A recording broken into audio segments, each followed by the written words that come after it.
Hello friends, welcome to கனியின் சமையல். நான் உங்கள் கனி. எல்லாரும் எப்படி இருக்கீங்க? நல்லா இருக்கீங்க நம்புறேன். நம்ம இன்னைக்கு என்ன டிஷ் செய்ய போகிறோம் நீங்கள் ஆல்ரெடி தெரிஞ்சிருப்பீங்க. நம்ம வெஜிடபிள் பிரியாணி செய்ய போகிறோம்.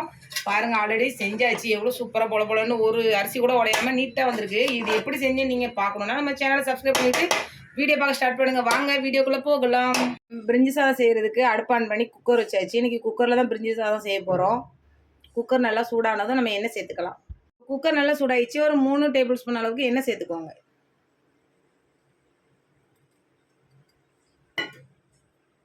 ஒரு ஸ்பூன் அளவுக்கு நெய் சேர்த்துக்கோங்க.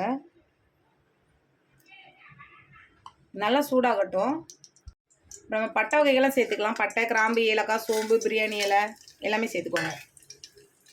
நல்லா புரிஞ்சாச்சு. நான் 2 பெரிய வெங்காயத்தை பொடியை நீல வாக்கில் நறுக்கி வச்சுன்னா அதை சேர்த்துக்கிறேன். சேர்த்து நல்லா வதக்கிக்கோங்க. வெங்காயம் நல்லா பொன்னிறம் ஆகிற வரைக்கும் வதக்கிக்கலாம். இது கூடவே ஒரு 4 பச்சை மிளகாவை 2 கீழி வச்சுருக்கேன், அதையும் சேர்த்துக்கிறேன்.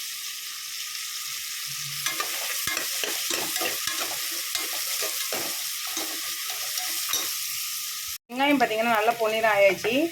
இந்த ஸ்டேஜில் நம்ம ஒரு ஸ்பூன் அளவுக்கு இஞ்சி பூண்டு பேஸ்ட் சேர்த்துக்கலாம். வீட்டிலே அரைச்சிது சேர்த்து இஞ்சி பூண்டோட பச்சை வாசனை போகிற வரைக்கும் நல்லா வதக்கி விட்டுக்கலாம்.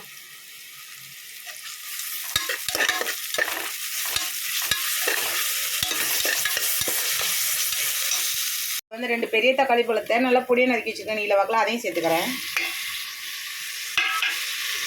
தக்காளி வெங்காயம் நல்லா குழஞ்சி வர வரைக்கும் வதக்கி விட்டுக்கலாம்.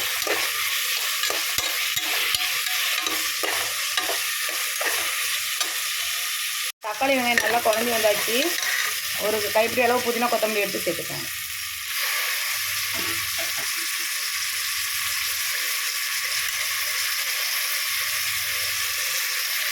சேர்த்து நல்லா எண்ணெயில் கலந்துட்டுக்கோங்க. கொத்தமல்லாம் நல்லா வதங்கியாச்சு. இப்போ நம்ம வந்து வெஜிடபிள்ஸ் சேர்க்க வேண்டிய டைம். நான் வந்து வெஜிடபிள் என்னென்னு எடுத்துக்கிறேன்னா கேரட்டு, உருளைக்கிழங்கு, பீன்ஸு, பச்சை பட்டாணி எடுத்துருக்கிறேன். நீங்கள் உங்களுக்கு தேவையான காய் சேர்த்துக்கோங்க. நல்லா தண்ணியில் அலசி வச்சுருக்கேன், அதை சேர்த்துக்கோங்க. காயை வந்து நல்லா எண்ணெயிலே ஒரு 5 நிமிஷத்துக்கு நல்லா வதக்கி விட்டுக்கோங்க. அப்போ தான் காய் நல்லா வெந்து வரும்.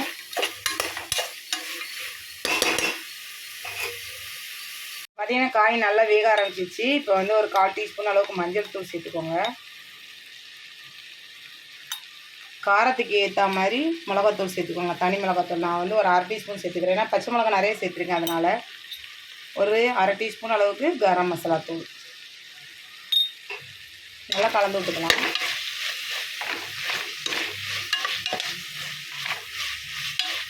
காய் வந்து இங்கேயே நல்லா வெந்துருச்சுன்னா நம்ம வந்து குக்கரில் ஒரு விசில் விடும்போது சூப்பராக ரெடி ஆகிடும். ஆனால் நான் வந்து குக்கரில் விசில் விட போகிறதில்ல, அப்படியே ரைஸ் வேக வைக்க போகிறேன். அதனால தான் நான் காய் நல்லா வதக்கிட்டு இருக்கேன். குக்கரில் வைக்கிறதுனா நீங்கள் காய் அவ்வளோ வதக்க வேண்டிய அவசியம் இல்லை. அப்படியே தண்ணி ஊற்றி அரிசி போட்டு விட்டுடலாம். 2 ஸ்பூன் அளவுக்கு நல்லா தயிர் ஊற்றிக்கோங்க. ஆல்ரெடி நம்ம தக்காளி பழம் சேர்த்துருக்கோம், கொஞ்சமாக தயிர் சேர்த்தா போதும். சேர்த்து நல்லா ஒரு வாட்டி வதக்கி விட்டுக்கலாம்.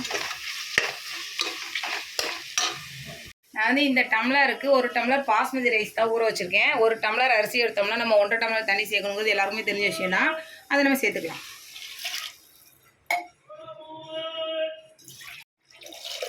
1.5 டம்ளர் கொதி வரட்டும். உப்பு வந்து நம்ம தேவையான அளவு சேர்த்துக்கலாம். ஊற்றின தண்ணி நல்லா கொதிக்க ஆரம்பிச்சிச்சு. இப்போ வந்து பாஸ்மதி ரைஸை தண்ணி இல்லாமல் அதில் சேர்த்துக்கலாம். சேர்த்து நல்லா கலந்து விட்டாச்சு. உப்பு காரம்லாம் நல்லா செக் பண்ணியாச்சு, எல்லாமே கரெக்டாக இருக்குது. இந்த ஸ்டேஜில் நம்மளுக்கு உப்பு காரம் இல்லைனா போட்டுக்கலாம், ஆனால் எனக்கு கரெக்டாக இருக்குது, அதனால் அப்படியே சேர்த்துக்கலாம். நல்லா கொதிச்சு வெந்து வரட்டும், அது வரைக்கும் வெயிட் பண்ணலாம். நம்மளோட வெஜ் பிரியாணி சூப்பராக ரெடி ஆயிடுச்சு. இன்னும் கொஞ்சம் தண்ணி அங்கங்கே இருக்குது, அதுக்கு நம்ம தம் போட்டுக்கலாம். பாருங்கள், கீழே தோசைக்கல் வச்சுருக்கேன். மேலே வந்து நம்ம குக்கரை வச்சு நல்லா மூடி போட்டு மேலே கொஞ்சமாக தண்ணி வச்சிடலாம். ஒரு 2-3 நிமிஷம் சிம்மில் இருக்கட்டும், அதுக்கப்புறம் பார்க்கலாம். நம்மளோட வெஜிடபிள் பிரியாணி ரொம்பவே சூப்பராக ரெடி ஆயிடுச்சு. பாருங்கள், தம் போட்டதில் நல்லா பொலன்னு உடையாமல் நல்லா சூப்பராக வந்திருக்கு. இதே மாதிரி நீங்களும் செஞ்சு பாருங்கள். எப்படி வந்து மறக்காமல் எனக்கு கமெண்ட் பண்ணுங்கள். கனியின் சமையல் சப்ஸ்கிரைப் பண்ணிக்கோங்க. பக்கத்தில் இருக்க பெல் பட்டனை கிளிக் பண்ணிங்கன்னா நான் போடுற ஒரு வீடியோ உங்களுக்கு வந்து சேரும்.